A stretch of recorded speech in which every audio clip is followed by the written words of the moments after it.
Storm chasers captured these amazing images of twisters whipping through Iowa back in 2004. The same year, Steve and Cindy Willis recorded a storm many states away from Tornado Alley. Yeah, it was very scary. Yeah, it was. At her mom's house in Northern Virginia. My daughter called and says, "Mom, I just want to let you know that Caroline County's under a tornado watch." And we totally blew her off. We're like, whatever. Just after all the hurricanes had come through, and it was a sunny day, but there were clouds. So my mom and I are sitting on the back porch, and I start hearing this really strange sound. And it sounded like helicopter blades. You know, wah, wah, wah. My wife went outside and started looking around. My father comes out at that point, and he also hears the noise. So he walks to the end of the driveway so he can see around that last pine tree and starts screaming, "It's a tornado, get underneath the house." They were yelling for me.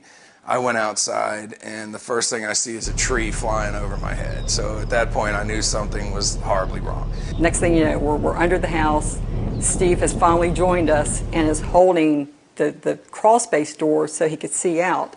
And the tornado is coming up the driveway. It was snapping trees coming down the driveway and just shooting them down the driveway like missiles. This is what they saw when they came out moments later. Oh, her car got wasted, man. National Weather Service investigators told Steve and Cindy that not one, but two twisters flattened the garage, flipped a trailer, and shook up their lives. What happened after that experience is every spring and summer, when tornado season would roll around, we would just feel anxious. You know, what if we had to relive a tornadic event again? After 3 years of living in fear of how their family would survive another severe storm, Steve and Cindy installed this underground storm shelter. It is 10 feet by 6 feet and can hold up to 12 people.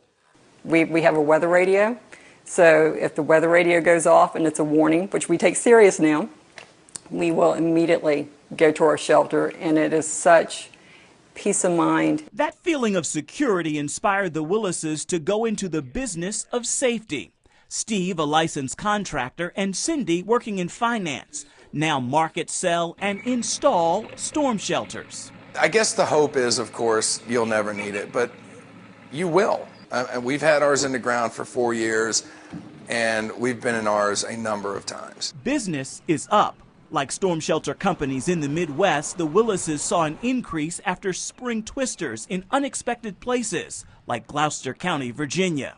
Really, since Alabama, North Carolina, and Deltaville specifically, I think we fielded over 1,000 calls in 30 to 40 days. Government plans for community storm shelters are also on the drawing board. About 50 are slated for southern Mississippi. Chilton County, Alabama has 5 and is adding 3. In Missouri, 25 schools are planning for shelters. And in Tulsa, Oklahoma, a school district is rebuilding a 150-person safe room.